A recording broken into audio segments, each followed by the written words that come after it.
तो hello everyone, welcome back to the channel. I hope आप सब अच्छे होंगे। आज को जो हम स्टार्ट करने वाले सेशन उसका नाम है the final strike. This is a MCQ series जिसके अंदर मैं लेके आया हूँ एक से एक बढ़िया एमसीक्यूज। एमसीक्यूज के साथ साथ आपको मिलेंगे बढ़िया से rational with mnemonics and diagram, जो कि आपको मैं इस तरीके से सर्व करूंगा कि आपको मजा आ जाएगा। आपका बस ये काम है कि आप वीडियो के एंड तक बने रहें, जितना हो सकता है उतना पार्टिसिपेट कीजिए। तो स्टार्ट करते हैं हम आज की सीरीज। लेते हैं इस सीरीज का पहला क्वेश्चन जिसका नाम है मेडिसिन कार्डियोलॉजी। मतलब मेडिसिन कार्डियोलॉजी से हमारा ये पहला क्वेश्चन है। अब देखते हैं इस क्वेश्चन के अंदर क्या है। तो there is a 56-year-old male with history of diabetes. Diabetes की हिस्ट्री है, 56 का मेल है। कंप्लेन है उसकी चेस्ट पेन की, जो कि रेडिएट हो रहा है उसके left arm, sweating and nausea उसके साथ की कंप्लेन है। तो चेस्ट पेन का पेशेंट है, लेफ्ट आर्म पे रेडिएट हो रहा है, स्वेटिंग और नोजिया उसकी चीफ कंप्लेन है उसके साथ में। अब आपको पता है कि ये तीनों जब कॉम्बिनेशन में है, ये आपके एमआई के क्लासिकल फीचर्स हैं। Chest pain, nausea and vomiting आपके एमआई के क्लासिकल फीचर हैं। इतना आप सबको पता है।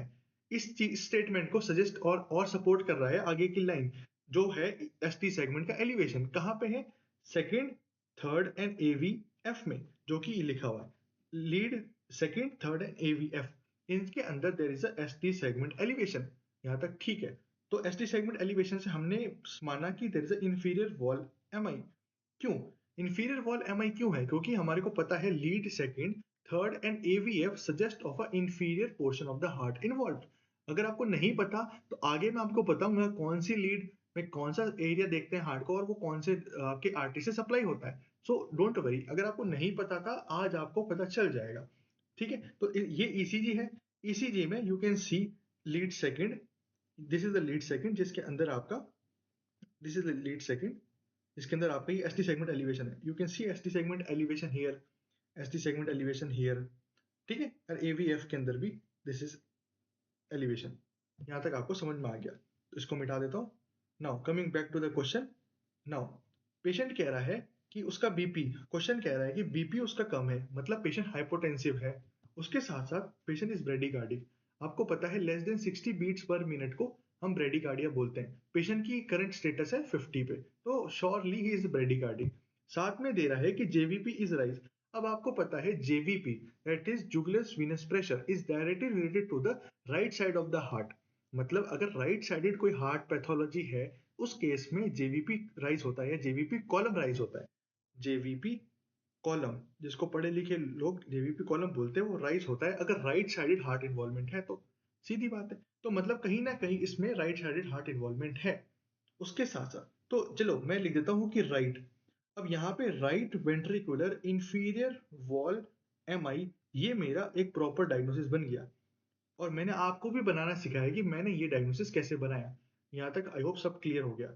ठीक है, my diagnosis was right ventricular inferior wall MI. Inferior wall मैंने सेकंड, थर्ड और एवीएफ से निकाला, राइट वेंट्रिकल मैंने जेवीपी से निकाला। तो दोनों को कंबाइन करके मैंने एक हेल्दी डायग्नोसिस बनाया है जिसका नाम मैंने लिख दिया। Now the lungs are clear, इसमें लिखा हुआ लंग्स आर क्लियर। तो लंग्स क्लियर होने का क्या मतलब है? लंग्स क्लियर होने का मतलब है कि there is no pulmonary congestion. Pulmonary congestion नहीं है या पल्मोनरी एडिमा नहीं है।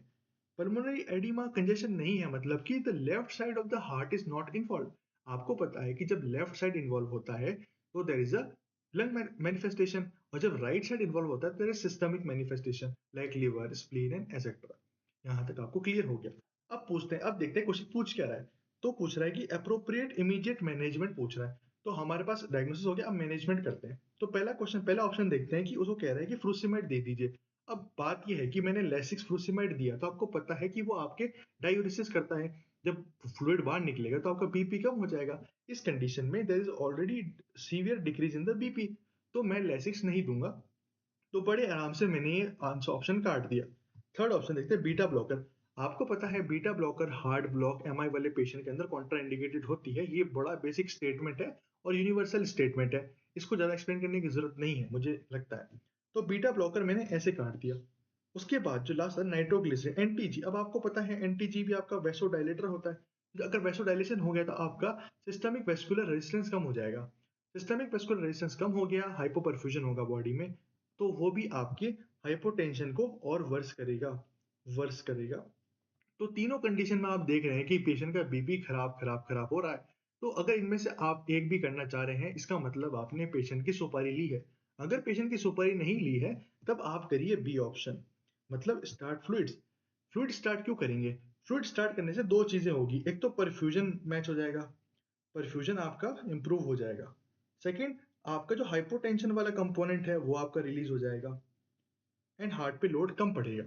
तो इस क्वेश्चन का आंसर चला गया आपके पास B, that is we will give fluids. I hope आपको यहाँ तक समझ में आ गया। अब मैं आगे आपको बताता हूँ कि किस लीड में हार्ट का कौन सा चेंबर देखते हैं। तो उसके लिए मैं चाहता हूँ एक टेबल बनाए आप लोग मेरे साथ में, ठीक है। मैं एक अलग पेन यूज करता हूँ, इसके बनाते हैं अपन। तो यहाँ पे आप लिखिए 1 2 3। आप लोग भी लिखिए मेरे साथ में, बड़ा मजा आएगा, मैं आपको बता रहा हूँ। ये अगर आपने टेबल बना दी ना, आप ईसीजी में कभी नहीं अटकोगे, ट्रस्ट मी। 1 2 3 आपने लिख दिया। अब यहाँ पे लिखिए AVR, AVL एंड AVF, ये आपने लिख दिया। अब यहाँ पे लिखिए V1 V2 V3 V4 V5 V6। अब आपको पता है कि आज का यूथ जो है बड़ा बिगड़ा हुआ है, ठीक है। तो वो सब किसके पीछे पागल है? इस चीज के पीछे पागल है, जो कि एक हार्श रियलिटी भी है, ठीक है। तो मैं क्या करता हूँ, और ये चीज क्या है ना, बड़ा धोखा देती है, ये चीज बड़ी झूठी है ना, ये आप सबको पता है। तो चलिए मैं लिख देता हूँ लाई। दूसरा पेन लेते हैं ना, चलो। अब मैंने लिख दिया कि ये लाई लिखा मैंने, LII। ई की जगह आई कर देते हैं, LII। यहाँ पे भी मैं लिख देता हूँ LI, ठीक है। यहाँ लिख दी मैंने S। और कितनी S झूठी है? सारी झूठी है। समझ में आ गया? कितनी एस झूठी है? सारी एस झूठी है। अब यहाँ पे इसका मतलब है लेटरल, इसका मतलब है इंफीरियर, इसका मतलब इंफीरियर, एस का मतलब सेप्टल, ए का मतलब एंटीरियर। अब आपको समझ में आ गया होगा कौन सी लीड के अंदर हार्ट का कौन सा पार्ट इन्वॉल्व होता है। अगर 1 है तो मैं देख के बोल सकता हूँ कि लेटरल पार्ट इन्वॉल्व है, अगर V2 है तो बोल सकता हूँ सेप्टल पार्ट इन्वॉल्व है, अगर V6 का कोई मुझे बोल दे तो मैं बोलता हूँ लेटरल पार्ट इन्वॉल्व है, क्योंकि इस टेबल से आपको समझ में आ गया है कि कौन सा पार्ट आपका कौन सा लीड में देखने को मिलता है। आई होप आपको यहाँ तक क्लियर हो गया होगा। ये याद रखना, निमोनिक इज लाई, LII। आपको एक बार लिखना है, फिर दूसरी बार AI कम कर दें, क्योंकि आपको पता है ये आपका न्यूट्रल होता है, ठीक है। तो इसको काउंट नहीं कर रहे हैं अपन। एंड S ऑल, आप उसको इस टेबल में फिट करो, बार बार लिख के याद करेंगे, हो जाएगा, नॉट अ डिफिकल्ट पार्ट, ठीक है। यहाँ तक क्लियर हो गया। अब यहाँ पे मैं आपको आर्टरीज बता देता हूँ जो आपके कौन से पार्ट को सप्लाई करती है। तो तीन पार्ट लिखते हैं, inferior, anterior superior, anterior superior and lateral. Inferior के लिए हमारे पास होता है RCX या RA, राइट कोरोनरी आर्टरी, ठीक है। राइट कोरोनरी आर्टरी 70% केसेस के अंदर राइट कोरोनरी आर्टरी आपका सप्लाई करती है। उसके बाद जो थोड़ा बहुत होता है वो आपके LCX सप्लाई करती है, खत्म। एंटीरियर सेप्टल, एंटीरियो सेप्टल में आपके LED सप्लाई करती है, खत्म। एंड लेटरल के अंदर आपका LCX सप्लाई करती है, एंड कुछ पोर्शन में आपका diagonal division of LED supply करती है। आई होप यहाँ तक आपको क्लियर हो गया होगा। तो ये आपको मैंने आर्टरीज बता दी कि कौन सी आर्टरी आपके कौन से पोर्शन को सप्लाई करती है। इंफीरियर, एंटीरियो सेप्टीरियर, एंटीरियो सेप्टल मतलब आपके V1 से लेके V4 वाला पार्ट यहाँ पे आ गया पूरा, ठीक है। आई होप आपको ये क्लियर हो गया होगा, इसको लिख लीजिए, अच्छे से याद करना, ठीक है। यही एग्जाम में पूछते हैं कौन सी आर्टरी कौन से सप्लाई करती है। अब आपको लीड देख के पता चल गया कि हार्ट के कौन से चेंबर में ब्लॉक है, और आप ये इजीली कर पाएंगे। आई होप मैं आपको इतना समझा पाया। आगे चलते हैं। ये एक प्रॉपर डायग्राम है जो मैंने समझाया था, उसी का एक्सप्लेनेशन है ये। अगर आप चाहें तो मैं इसको एक बार फिर रिव्यू कर देता हूँ स्पीड से, ठीक है। तो मैंने आपको बताया था एंटीरियर सेप्टीरियल V1 से V4 के बारे में, जो आपको सप्लाई करती है LED से, ये मैंने आपको बता चुका हूँ। लेटरल्स आपको LCX और डायगोनल LED ये सप्लाई करेगी। इंफीरियर आपका RCA 70% केसेस में, एंड बचे हुए पोर्शन में LCX that is left circumflex artery, ये आपको सप्लाई करती है। ये V1 V2 सारा मैंने आपको बता दिया, LII LIS and all. I hope आपको ये क्लियर होगा। Let's move further. Second case जो हमारे पास है वो हमारे पास है मेडिसिन एंडोक्राइनोलॉजी से, मेडिसिन एंडोक्राइन से। लेट्स सी क्या है इस केस में। तो there is a 35-year-old female with palpitation, weight loss, heat tolerance and tremor. तो आपने ये सारे पढ़े क्लिनिकल मैनिफेस्टेशन, तो आपको कहीं ना कहीं ये स्ट्राइक होना चाहिए कि ये आपके कोई थायराइड इश्यूज से रिलेटेड है, क्योंकि मैं तो अगर ट्रेमर्स है, हीट इंटॉलरेंस है, तो मैं तो यही सोचता पाल्पिटेशन के लिए कि ये कहीं ना कहीं थायराइड से रिलेटेड है। प्राइमरी थायराइडिज्म, सेकेंडरी थायराइडिज्म वो अलग चीज है। अब तो ये थायराइड से रिलेटेड हो गया। आगे चलते हैं। एग्जामिनेशन पे डिफ्यूज गोइटर, पेशेंट ने, एग्जामिनर ने बोल दिया कि गोइटर है, अब तो कंफर्म हो गया कि पेशेंट ये आपके थायरोटॉक्सिकोसिस का पेशेंट है या थायराइड हाइपरथायरॉयडिज्म का पेशेंट है। उसके लिए आपको और T3 T4 वैल्यूज चाहिए होती है, जो कि हम डिस्कस करेंगे बाद में कि कितने वैल्यूज पे हम क्या बोलते हैं एंड ऑल। अब उसमें साथ में आई साइंस दिए हैं। आई साइंस में उसने दिया है लिड लैग एंड प्रोपोप्टोसिस। अब यहाँ पे लिड लैग क्या होता है? अगर मैं आपको बताऊं कि लिड लैग मतलब, अगर मैंने पेशेंट को बोला कि नीचे देखो, तो जब पेशेंट नीचे देख रहा है तो उसकी जो आई, जो लिड है ऊपर वाली, होना क्या चाहिए कि उसको नीचे जाना चाहिए आई बॉल के साथ में, लेकिन वो स्टैटिक रहती है, मतलब ऊपर की तरफ ही रहती है। इसका मतलब वो लैग कर रही है। इसको बोलते हैं लिड लैग। आई होप यहाँ तक समझ में आ गया। उसको बोलते हैं lid lag. And what is proptosis? Proptosis, proptosis क्या होता है? It is the forward displacement of the eyeball. अगर आई बॉल आपकी बाहर निकल रही है उसको बोलते हैं प्रोपोप्टोसिस। तो ये दोनों कंडीशन आपके इस क्वेश्चन में दे रखी है। मतलब कहने का है, जो थायराइड का पेशेंट है वो आपके आई मैनिफेस्टेशन के साथ में आया है। अब आपको ये पता होगा कि थायराइड में अगर आई मैनिफेस्टेशन प्रेजेंट है तो ये ग्रेव्स डिजीज का केस होता है। ग्रेव केस, ग्रेव केस मतलब ग्रेव डिजीज का केस है, क्योंकि ग्रेव डिजीज आपके 95% केसेस के अंदर आई मैनिफेस्टेशन सिर्फ ग्रेव डिजीज के अंदर ही होते हैं। आई होप यहाँ तक आपको मेरा स्टेटमेंट समझ में आ गया होगा। ठीक है, उससे पहले चलो मैं आपको और बताता हूँ। ये देखो, this is thyroid eye disease, इसको बोलते हैं टेड, थायराइड आई डिजीज। उसके अंदर कौन कौन सी चीजें आती है? अब देखो, दारू पीता है इंसान, दारू पीता है तो उसकी आंखें खुलती है शुरू शुरू में, बाद में बंद हो जाती है। जब कोई पूछता है उसको कि तूने पी रखी है, तो बोलता है नहीं मैंने नहीं पी रखी, तो उसकी आंखें ऐसी बड़ी बड़ी जाती है। ठीक है, तो हम बोलते हैं कि पेशेंट ने पैग लगा रखा है। और पैग कब लगता है आपको सबको पता है, रात को लगता है। तो मेडिकल में हम एब्रीवेशन होता है HS, जो कि बेड टाइम होता है, तो बेड टाइम पैग लगाता है। पैग लगाते टाइम ऐसे आंखें दिखाता है पेशेंट। यहाँ तक क्लियर? एच का मतलब है हाशीमाटो, हैशीमेटो थायरोडाइटिस। एस का मतलब है सेकेंडरी हाइपरथायरॉयडिज्म। मैं पूरा नहीं लिख रहा। पी का मतलब है प्राइमरी हाइपरथायरॉयडिज्म। ई का मतलब है ईगो। आपको पता है जो आपके बहुत ज्यादा अल्कोहलिक पेशेंट होते हैं उनमें ईगो बहुत ज्यादा होता है, तो यहाँ पे ईगो होता है आपके यूथायरॉइड ग्रेव्स ऑप्थेल्मोपैथी। खत्म। ठीक है। And G is for Graves disease. तो मेरा कहने का मतलब था कि थायराइड के अंदर भी कुछ कंडीशन ऐसी है जिसमें आपको आई मैनिफेस्टेशन देखने को मिलते हैं। उनमें से ये सारी कंडीशन थायराइड वाली है, जिसके अंदर 95% आपके मैनिफेस्टेशन आई वाले सिर्फ ग्रेव्स के अंदर देखने को मिलते हैं। तो मैं ये कह सकता हूँ कि अगर थायराइड में आई वाला कंपोनेंट आ रहा है तो मैं उसको ग्रेव्स बोल देता हूँ। अब हमारे पास जो क्वेश्चन है वो ये था कि which of the following best differentiate Grave disease from other thyrotoxicosis. तो मैं आपको ये बता चुका हूँ कि ग्रेव डिजीज 95% केसेस के अंदर आई वाला मैनिफेस्टेशन देती है। आई वाले मैनिफेस्टेशन को ही हम बोलते हैं ऑप्थेल्मोपैथी। ऑप्थेल्मोपैथी, तो इसका आंसर चला गया ऑप्शन सी। अब यहाँ पे मैं आपको एक चीज और एक्सप्लेन करता हूँ कि थायरोटॉक्सिकोसिस क्या होता है,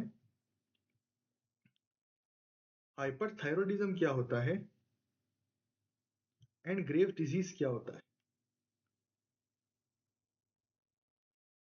ठीक है, अगर मेरी ओवर एक्टिव पिट्यूटरी हो रही है, मेरा पिट्यू sorry overactive thyroid gland हो रहा है, तो उसमें मेरा थायराइड ओवर एक्टिव की वजह से अगर मुझे हाइपरथायरॉयडिज्म हो रहा है, मतलब थायराइड हार्मोन के लेवल थायराइड ग्लैंड की वजह से ही बढ़ रहे हैं, दैट इज एंडोजीनस कॉज, तब तो मैं उसको डालता हूँ हाइपरथायरॉयडिज्म में। अगर किसी भी वजह से मेरा थायराइड बढ़ रहा है, या तो ग्लैंड की वजह से, या मैंने बाहर से लिया, या रेडियो एक्टिव आयोडीन लिया, मैंने कोई मेडिसिन ली, उसकी वजह से अगर मेरी बॉडी में थायराइड बढ़ रहा है, तो उसको उसको मैं थायरोटॉक्सिकोसिस के अंदर क्लासिफाई करूंगा। अगर ऑटो इम्यून किसी कंडीशन की वजह से मेरे अंदर आपके थायराइड मैनिफेस्टेशन आ रहे हैं विद आई सिम्टम, जिसको मैंने थायराइड आई डिजीज बोला था, तो उसको मैं ग्रेव डिजीज बोलता हूँ।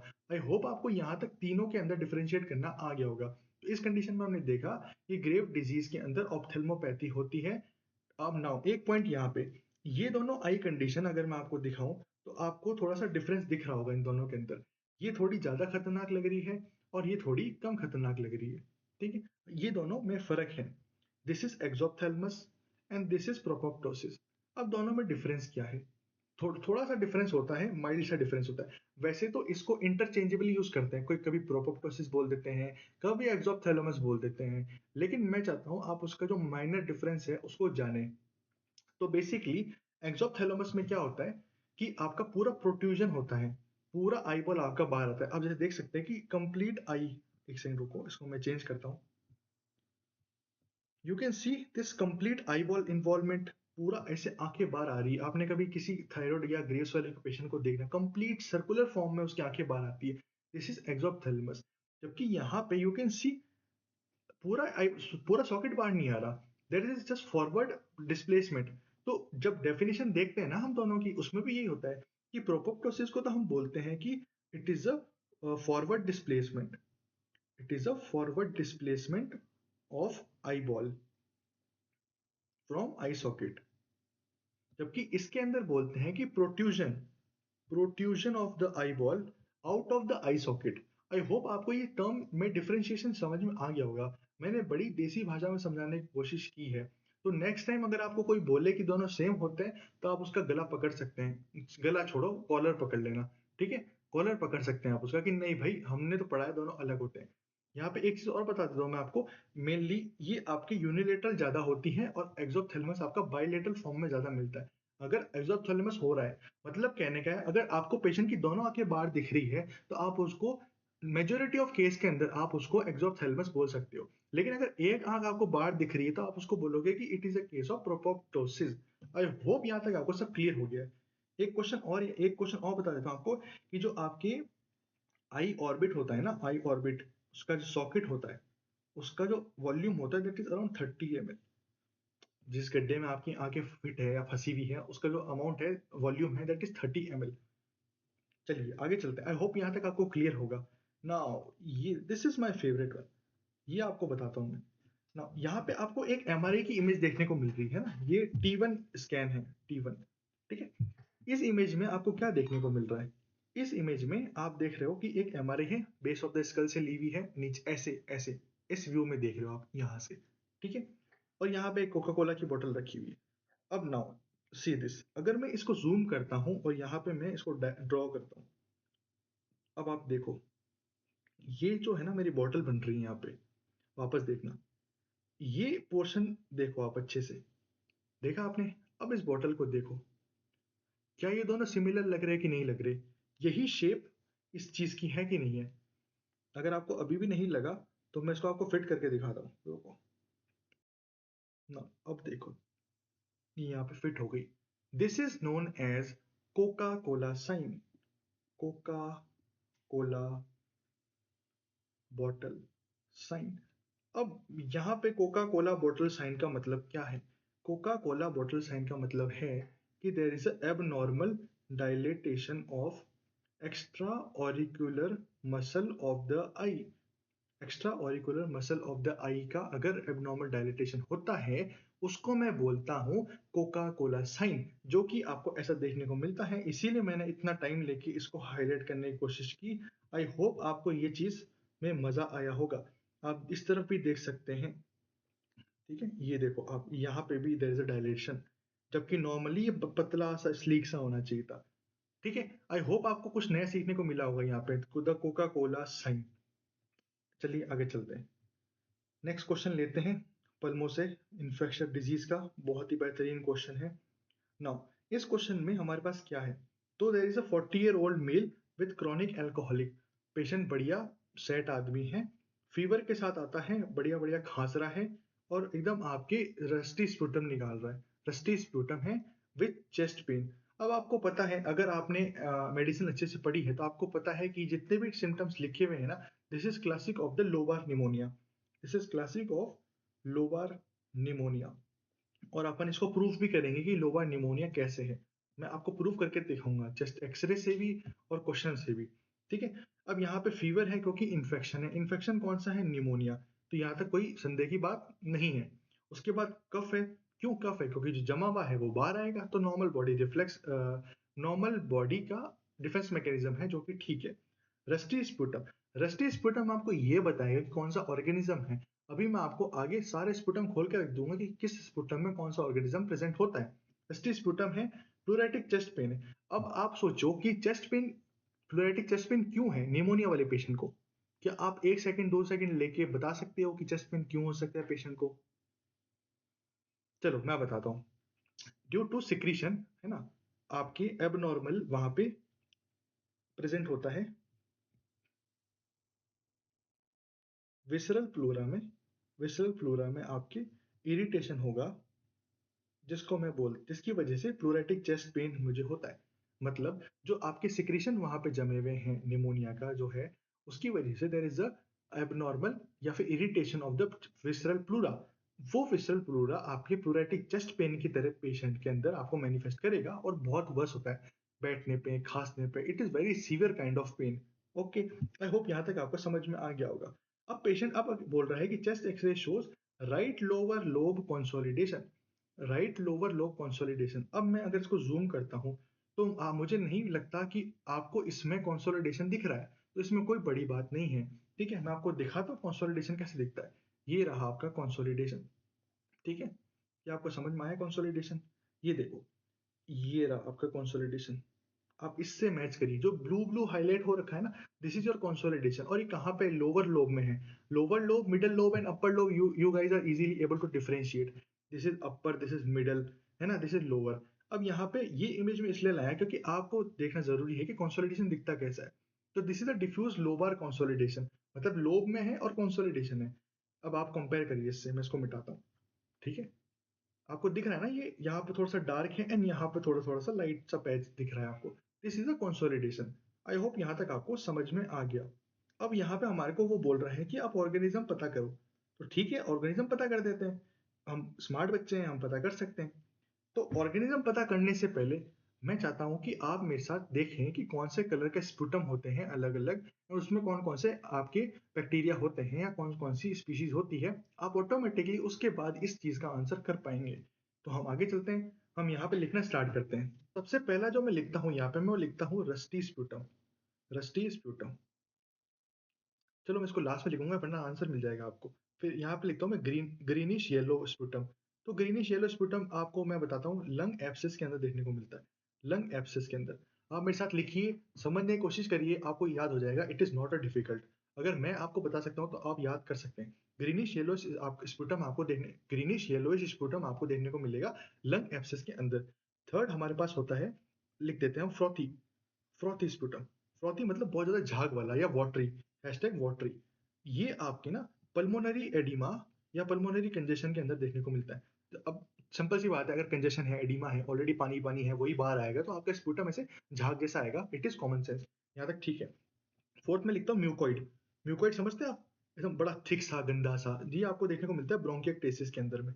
ब्रोंकियक्टेसिस की, ब्रोंकिक्टेसिस ना इतनी गंदी प्रॉब्लम है ना, आपको इतना ज्यादा उसके अंदर प्रोडक्शन ऑफ कफ होता है, इतना ज्यादा आपका प्यूरुलेंट कफ आता है ना कि अगर पेशेंट इंट्यूबेटेड है ना, तो हम करते हैं जब पेशेंट को सक्शन करते हैं तो इतना ज्यादा प्यूरुलेंट सक्शन आता है ना पेशेंट को, पूछो मत आप। और कंटिन्यूसली आता रहता है। तो क्रॉनिक ब्रोंकिक्टेसिस वाले पेशेंट ना, इट इज वेरी डिफिकल्ट। अगर वो कॉन्शियस है तो वो खुद इतना ज्यादा स्पूटम आपके निकाल के देते हैं, और अगर इंट्यूबेटेड है ना तो we have to perform very frequent suctioning. इतना कोपियस थिक आता है ना, आप देखेंगे जब जिस आप बहुत जल्दी ज्वाइन करने वाले हैं एज अ नर्सिंग ऑफिसर, आपको पता चल जाएगा, है ना, आपको भी सौभाग्य जल्दी मिलने वाला है, डोंट वरी गाइस। फिर हम आगे लिखते हैं blood in sputum, blood tinged blood sputum. अब दो तरीके हो सकते हैं ब्लड स्पुटम, या तो माइल्ड हो सकता है या ग्रॉस हो सकता है।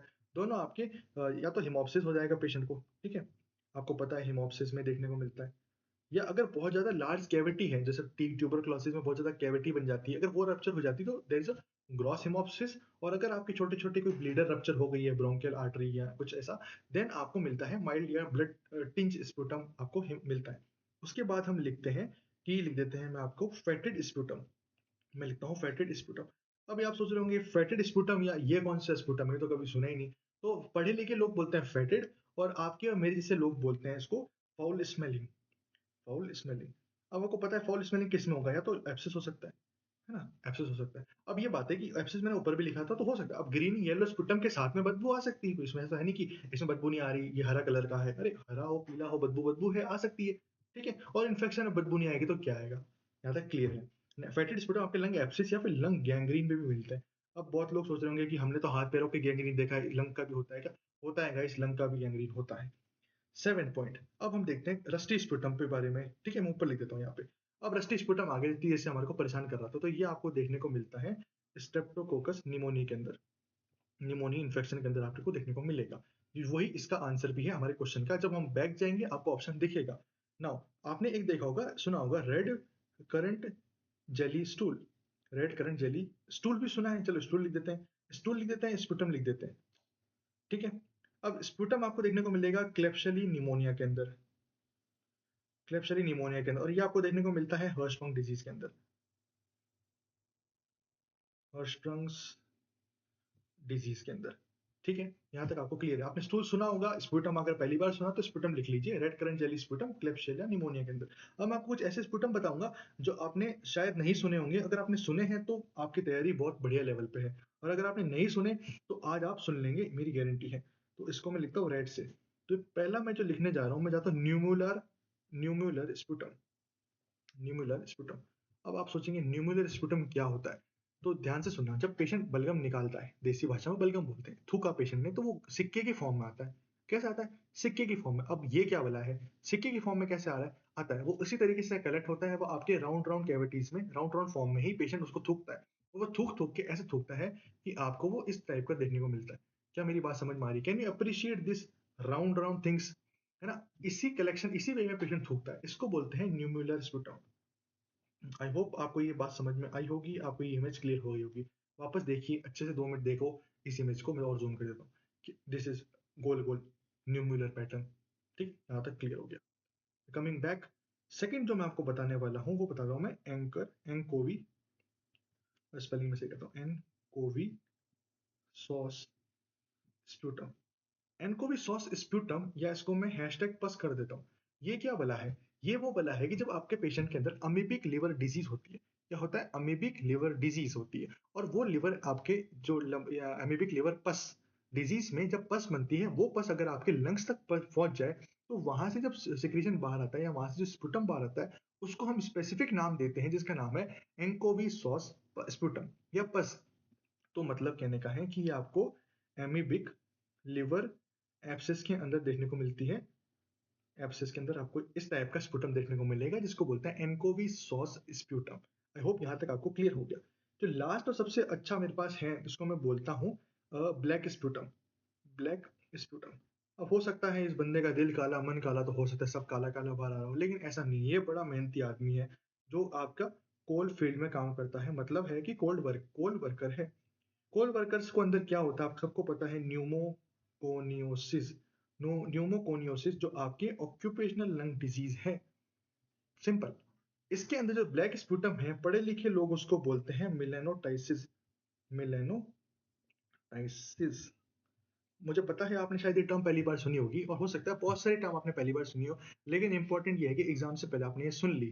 तो आई होप आपको ये सारे स्पुटम का कलर, कौन सा ऑर्गेनिज्म होता है, जिसके अंदर ऑर्गेनिज्म था, मैंने ऑर्गेनिज्म बता दिया, जिसके अंदर जो था वो मैंने आपको सामने खोल के रख दिया है।